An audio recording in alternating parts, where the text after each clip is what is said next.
Brian Ashley, who was co-founder of the Democratic Left Front of South Africa and of Amandla magazine, and is the editor of Amandla magazine, and has been intimately involved in the events in South Africa before, during, and since the events in Marikana.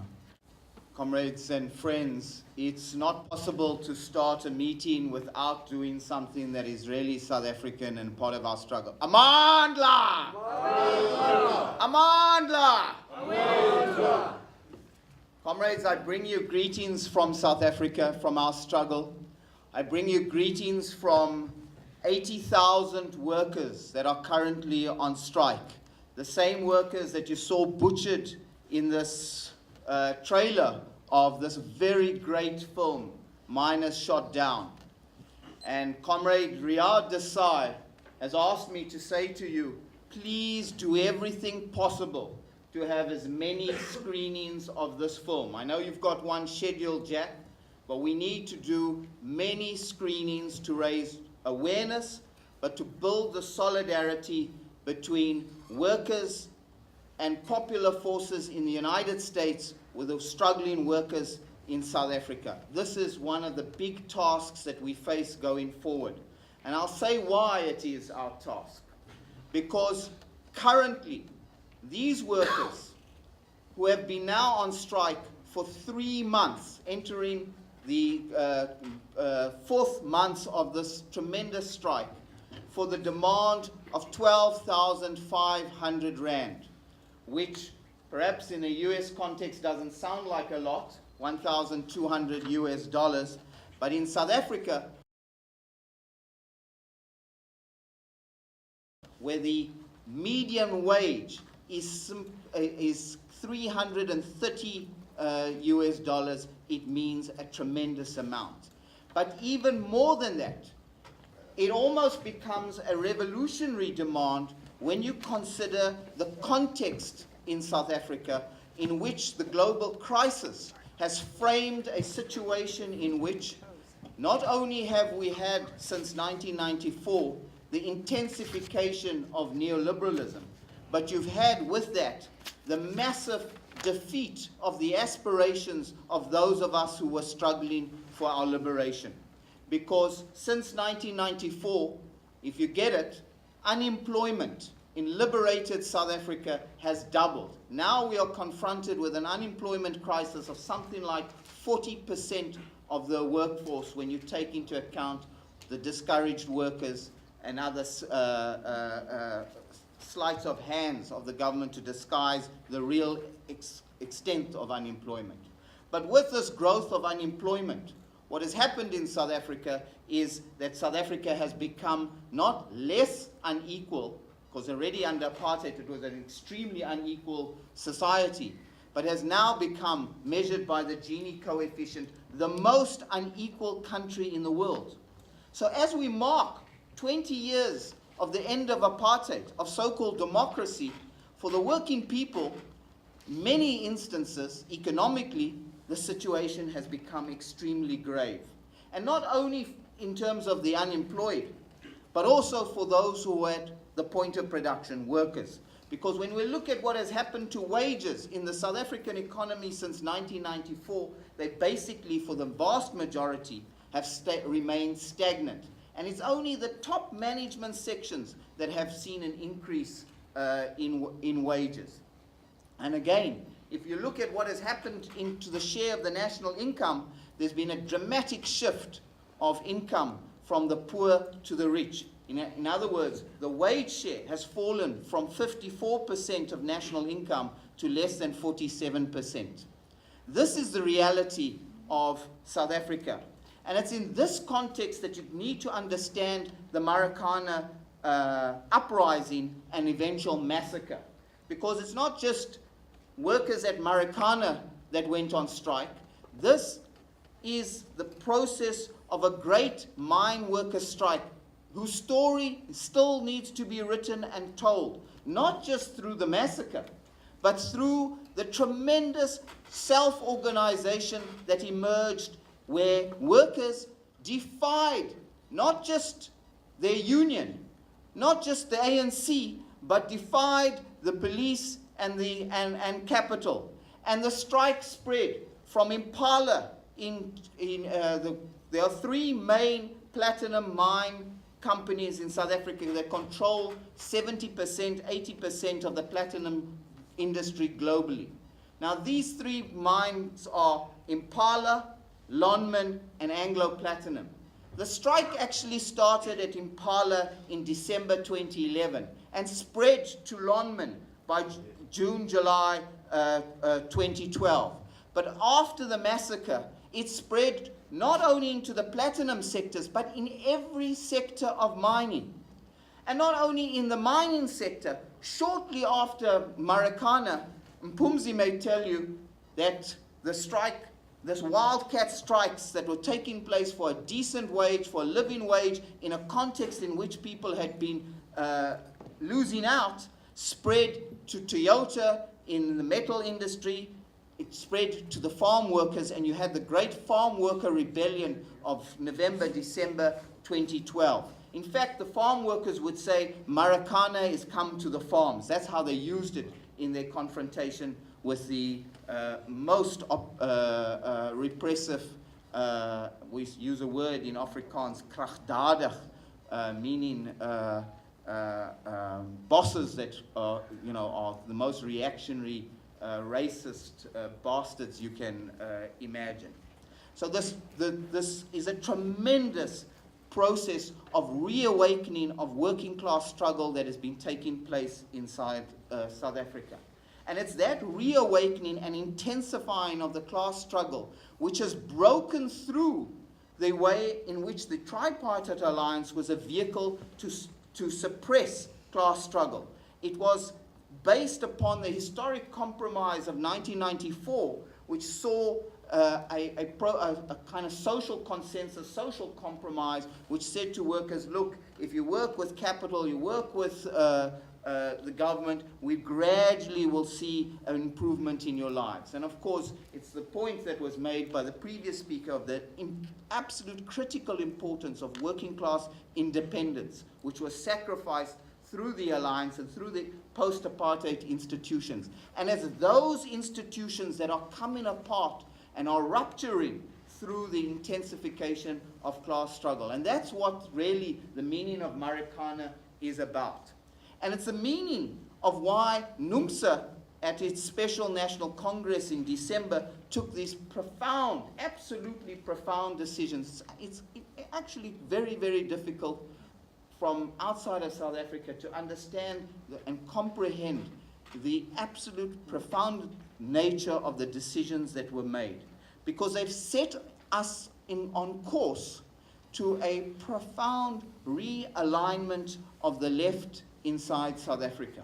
And it's not just NUMSA, it's what comes out of this mine worker strike led by a union called AMCU. And again, you've got to give credit to NUMSA. This is a leadership. Mphumzi is part of a leadership, an organic leadership of the class that is something we haven't seen for yonks in South Africa. Because in Rustenburg, in this Anglo-America, which has a workforce of 50-odd thousand workers in the platinum sector, NUMSA organizes the workers in the smelters that process the metals. And these workers, when the AMCU, which is part of a different federation to COSATU and to NUMSA, when these workers went on strike, now NUMSA workers went on strike as part of that and demonstrated working class unity and solidarity. And I can tell you, because I work with these workers in Rustenburg, I can tell you how advanced we are talking about in terms of proletarian activists who are self-taught through the struggle. It's absolutely amazing. And I give you another sense, which I'm going to take to my grave. I had the fortune, the absolute fortune at being at this NUMSA Special Congress in December. And COSATU, at its Congress in 2012, took a disgusting position on Marikana. And it's only NUMSA that stood up against all odds and said, no, this is no bloody tragedy. This is an event orchestrated by this state and by capital, and not just big capital, but this emerging compradored black elite capital that comes out of the ANC and comes out of some of the workers' movements inside South Africa. NUMSA took a stand against that, but they were overwhelmed by the general situation, because the biggest union at the time in COSATU was the National Union of Mine Workers, who had been rejected by these workers, by the mass of workers in the platinum sector and other sectors. And I can tell you, at this NUMSA Congress, this movie was shown on the evening of the first day of the Congress. And it was absolutely devastating in the profound impact it had on the 3,500 delegates that were there. The next morning, I've never seen anything in my life like this in Mphumzi. Those workers came in, toi, with 100 rand in their hands, saying, Zuma must go because of Marikana. Zuma must go because of Marikana. That profound solidarity was only repeated in its grandness, in its proletarian beauty, when NUMSA invited one of the widows and one of our comrades that was shot 9 times to speak at the podium. And I remember Mphumzi helping our comrade dressed in an AMCU t-shirt. So here's NUMSA from COSATU. Again, you need to appreciate the breaking ground that took place at this Congress, helping our comrade up. And when the widow, who was recalling what happened in Marikana and the consequences for her and her family and for others, started to break down, the delegates spontaneously broke out in song.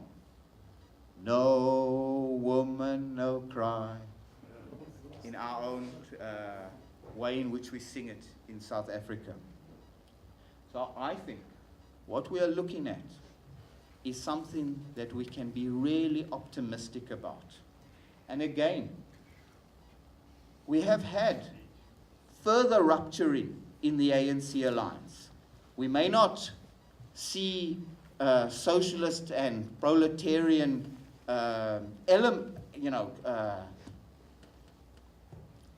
definitions to the emergence of the economic freedom fighters led by former ANC Youth League leader Julius Malema.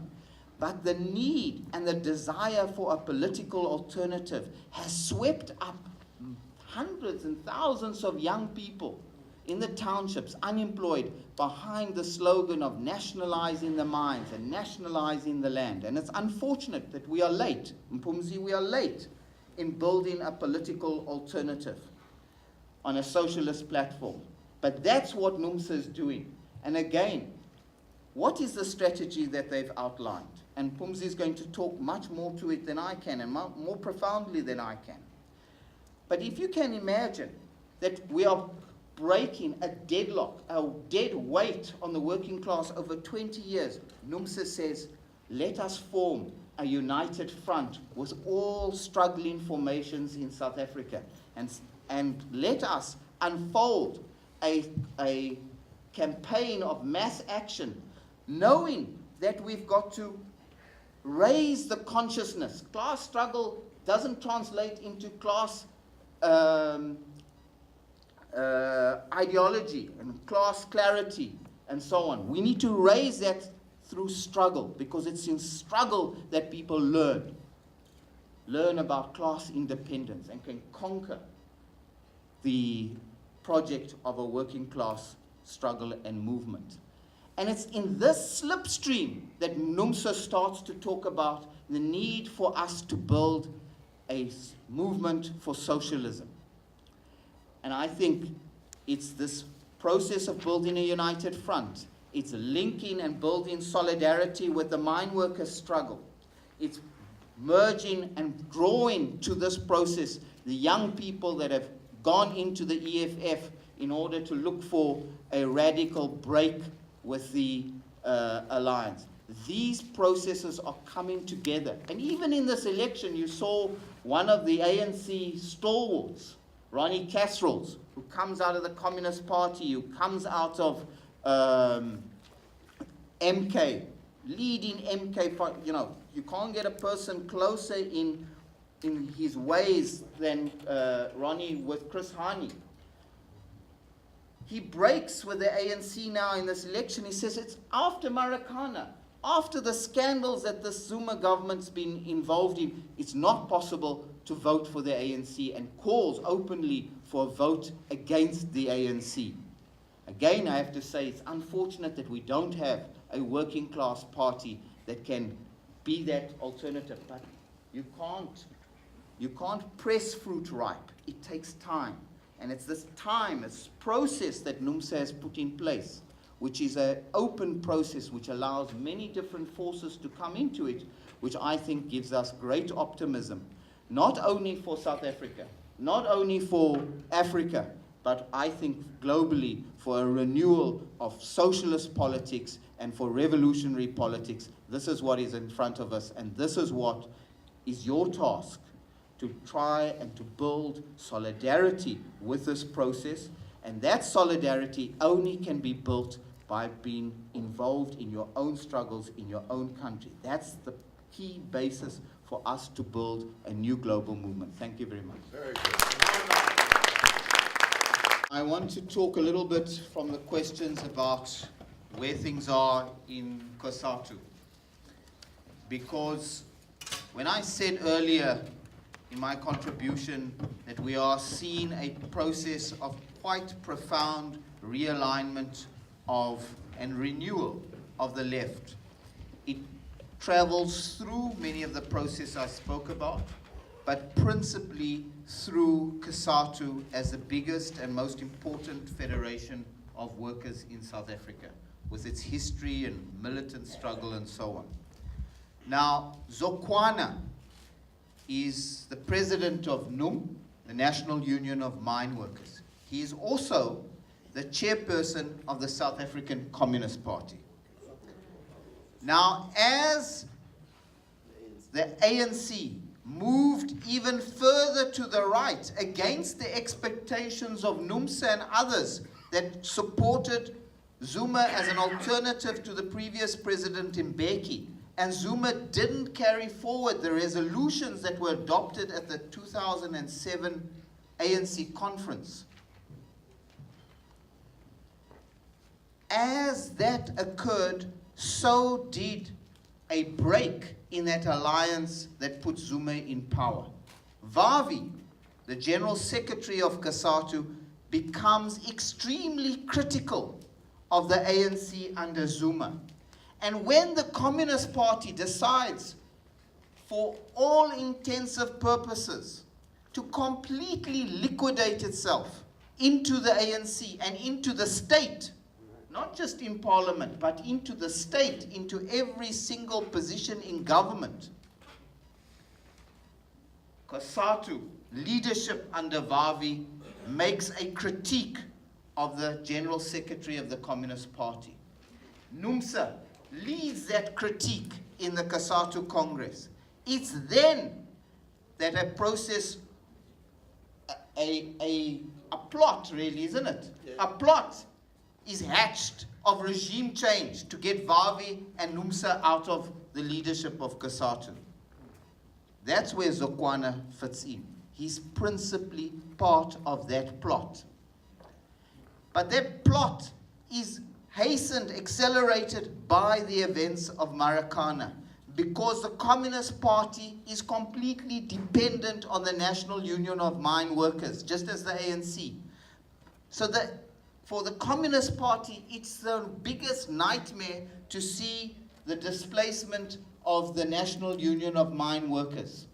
In fact, you should know that the current General Secretary of the ANC is the former General Secretary of the National Union of Mine Workers, who is a former chairperson of the South African Communist Party. So they sit in the Politburo of the Communist Party, and we've written this in Amandla. They sit, Zokwana, Beleni, Mantash, Bladen Zamandi, Jeremy Cronin, and they say, we cannot have, since we are now part of the state, we can't have our COSATU, which we are, as the vanguard, expect to be loyal to us, making critiques of our state. And it's then that this process of splitting COSATU unfolds.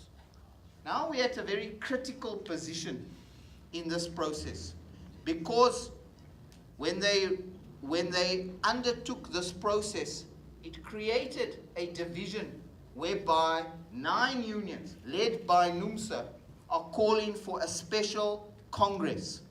Now, the constitution of COSATU says when 1/3 of affiliates in good standing demand a special national Congress, the president is compelled to call such a Congress. But he refuses to call such a Congress because they know if we go to that Congress, the current COSATU leadership that is loyal to the Communist Party will be swept away and put, hopefully, probably, in the dustbin of history. That is why, but NUMSA is the leadership of these 9 unions, most advanced politically. So when you ask the question, what's happening with the ranks and file? These are the ranks and files of the Communist Party. These are leaders who are now looking for a political alternative. That's why I'm saying to you, much more optimistic than some of you here, that we're on the road to a workers' party and a socialist program. There's no doubt in my mind. The issue for us is the tactics by which we get there. Because for NUMSA, it's in an alliance now with 8 other unions who are at differentiated levels of understanding, perspective, political position in relation to the ANC, to the Communist Party. They are breaking, it's a process, but they're not where NUMSA is. And NUMSA has to manage that process, because what is going to happen is that this 8 plus NUMSA is going to be the core of a new federation, or the federation restored inside COSATU. Now, the NUMSA has this responsibility of pulling this process together. We are going to get this federation, and this federation will be independent, and it will ask the question, where politically do we fit in now, because there's a political vacuum created. And that's why I think there is a natural dynamic to a workers' party. The question is, under what basis, what is the program, what are the strategies, what are the perspectives? All of that is to be fought for. Not least in the struggles that Mphumzi is talking about, in the everyday struggles of people for a toilet, for a school, for health services, etc. Those struggles are going to help to determine the program of this new political alternative. So I think it's important to have that perspective in terms of where and what's ahead of us.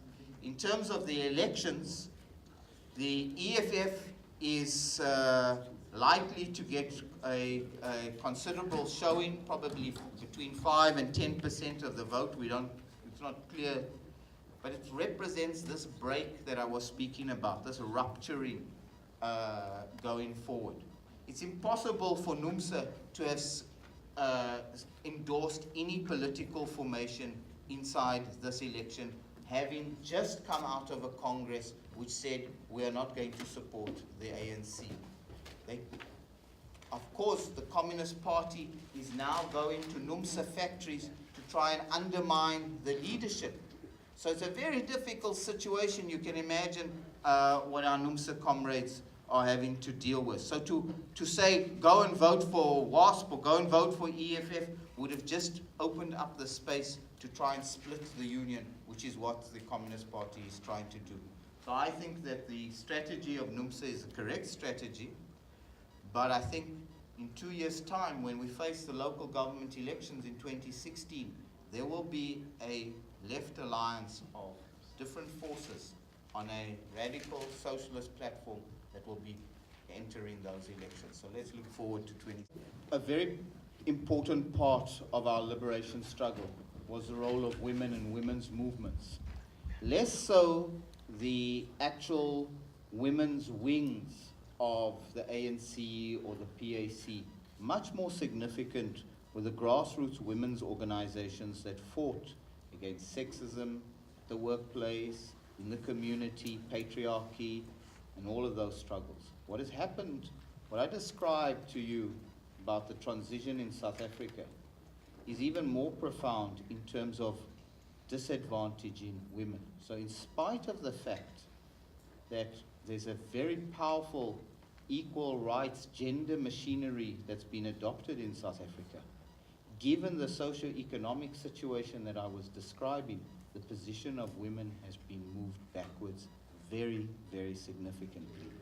And women's organizations have weakened tremendously. So the traditional courts bill that one comrade mentioned is a very blatant attack on the rights of women in the rural areas. That's just one example. But this this economic crisis with mass unemployment, etc., breeds a tremendous social crisis of violence and gangsterism, which women are the main victims of. So, ever so slowly, there is a re-emergence of the women's movement. Where I work in Cape Town, there's a very important new initiative of the new women's movement at a grassroots. It hasn't become nationalized, so it's very particular to the Western Cape, but there are other independent initiatives, and the attempt is to try and draw them together. And they're drawn together around very specific struggles. They're not generalized. One very important struggle is in defense of gay and lesbian rights, which we have in our constitution. We even have the right for free marriages. Yet the homophobic violence against gay women is tremendously, it's a real massive problem that we face in South Africa. Many young women are being killed because they are suspected of being gay. So these are the contradictions and the difficulties. So one of the difficulties that we have in the trade union movement, where we do not have sufficient number of women that are leading the trade union work. And so we have to look critically at the challenges that we face in the trade union movement. And Dylan is right. We have a problem of bureaucratization in the labor movement. What we described about COSATU and the very process that NUMSA comes out of, it's a struggle against the bureaucratization of the trade union movement, of the National Union of Mine Workers, of POPCRU, of NAHAU, of all these trade unions. And I think we have difficulties and challenges in the best of unions, like NUMSA, because we have trade union officials who have privileges way beyond what the rank and file worker requires. Now, we're going to have to deal with it. We can't deal with it simply through denouncing the trade union bureaucracy, because as you can see, there are trade union officials, leaders, that play a fundamental role in restructuring the political process and building a left. Will it inevitably become a reformist workers' party? We don't know. It's what we have to fight for. But if we decide from the start there's no possibility of building a revolutionary movement through this process, then what we will end up doing is we will go into a little corner somewhere, proclaim the revolutionary program, and we will talk to 3 people and a dog, and we will never make a revolution. I prefer to be with the masses of workers. I've tried to describe to you the type of worker leaders that are being thrown up in the struggle at Marikana, the heroism, the solidarity, the fantastic qualities, all of these give one great optimism to see the possibilities of building a revolutionary workers' movement. I trust that many of you are going to walk that walk with us, that journey with us. And I'm going to be walking with Mphumzi, Irvin Jim, and other comrades who are breaking from the ANC, because that's the only route, and only possibility for revolutionary rupture in our country. Thank you very much.